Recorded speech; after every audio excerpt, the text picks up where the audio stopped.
दोस्तों, अरब, फारिस और यूनान से ताजर बर्रे सगीर आते रहे। उनके लिए उस तक पहुंचने के लिए इस इलाके के मगरब में एक बड़ा दरिया था जिसको उबूर करना मुश्किल था। संस्कृत में उस दरिया को सिंधु कहा जाता था, फारसी में उसको हिंदू कहा गया, यूनानी और रोमन में ये इंडस कहलाया। उस दरिया से परे की जमीन हिंद, एंड या अल हिंद कहलाती थी। इस जमीन का नाम फारसी में हिंदुस्तान और रोमन में इंडिया पड़ गया। अस्सलाम वालेकुम दोस्तों, मैं हूं मोहम्मद ज़ीशान और आप देख रहे हैं क्रेडिबल आसी यूट्यूब चैनल। दोस्तों, इस सीरीज में हम कश्मीर की तारीख शुरुआत से लेकर आखिर तक आपको दिखा रहे हैं कि पाकिस्तान और इंडिया के दरमियान ये तनाज़ा कितना पुराना है और क्यों इंडिया कश्मीर पर काबिज है।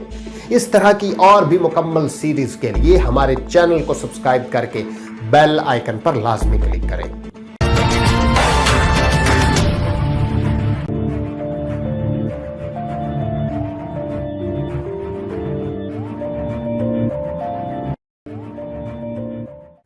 दोस्तों, मगरब से आने वालों ने इसके समंदर को अल बहर हिंदी कहा या फिर इंडियन समंदर। इस नाम का माखज बड़ा दरिया उसकी मगरबी सरहद थी जो आज दरियाए सिंध कहलाता है।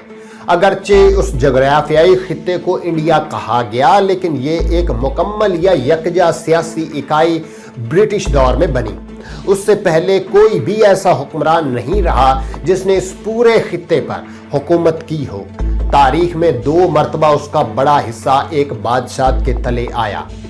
एक बार मौर्य सल्तनत में अशोका के दौर में ऐसा 250 कबल मसीह में हुआ था। दूसरी मरतबा मुगलिया सल्तनत में औरंगजेब के दौर में जो 1658 से 1707 में हुआ। उन मुख्तसर अदवार में भी तमाम इलाका यकजा नहीं था। मसलन उन दोनों बादशाहों के पास भी केरला और तमिलनाडु नहीं थे। मौर्य और मुगल दौर में बर्रे सगीर के बाहर मौजूदा अफगानिस्तान का बड़ा इलाका भी इस सल्तनत के जेरे नगीन रहा। मौजूदा इंडिया की सियासी सूरत भी है जो इंडियन दौर में बनी। ब्रिटिश के जाने के बाद ये 1947 में तकसीम हुआ। दिलचस्प चीज ये है कि जिस दरिया की बुनियाद पर उसका नाम इंडिया या हिंदुस्तान पड़ा, वो अब तकरीबन तमाम पाकिस्तान में बहता है, ना कि इंडिया में।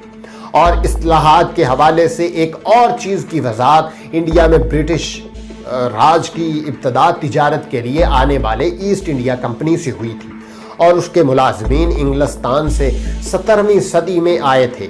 लेकिन बाद में ये अंग्रेज का नहीं ब्रिटिश का राज रहा था और उसी नाम से मशहूर हुआ। हुकूमती उमूर चलाने के लिए आने वालों में अंग्रेज के अलावा स्कॉटलैंड, आयरिश, वेल्श भी शामिल थे। उसी दौर में जम्मू और कश्मीर की नवाबी रियासत की तश्कील हुई थी। इंडिया के तस्वुर में एक और पेचीदगी भी रही है। ब्रिटिश इंडिया का प्रोजेक्ट 1849 में मुकम्मल हुआ था, जब उन्होंने दूसरी मर्तबा सिखों को शिकस्त देकर बर्रे सगीर के तमाम बड़े इलाकों का कंट्रोल बिलवास्ता या बिला वास्ता हासिल कर लिया था। उसके बाद 2/3 इलाके का इंतजाम खुद रखा, बाकी पर मकामी हुक्मरानों के पास रहा जो अपने इलाकों पर हुकूमत करते रहे। ये नवाबी रियासतें थीं जो ब्रिटिश के कंट्रोल में थीं। कश्मीर भी उनमें से ऐसी रियासत थी।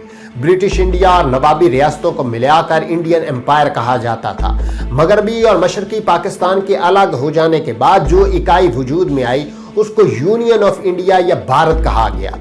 दूसरी जंग अजीम की तबाहहाली के बाद बरतानिया को इंडिया से जाने की जल्दी थी। किस तरीके से निकला, ये एक पेचीदा मसला था। 1937 में इंडिया में इंतखाबात से बनने वाली हुकूमत के बाद ये वाज़ेह हो चुका था कि उसको एक यूनिट के तौर पर छोड़कर चले जाने का मतलब खाना जंगी होता। लेकिन इस मसले को हल करने का कोई भी मिसाली हल नहीं था। उसकी तकसीम 2 यूनिट्स के तौर पर की गई और बड़ी हद तक मजहबी बुनियाद पर हुई। शनाख्त के मामलात बड़ी हद तक तय हो गए और उस तकसीम के अमल ने नतीजे में कश्मीर के तनाज़े को जन्म दिया। दोस्तों, इसी सिलसिले की अगली वीडियो के लिए हमारे चैनल को सब्सक्राइब करें और बेल आइकन पर लाजमी क्लिक करें।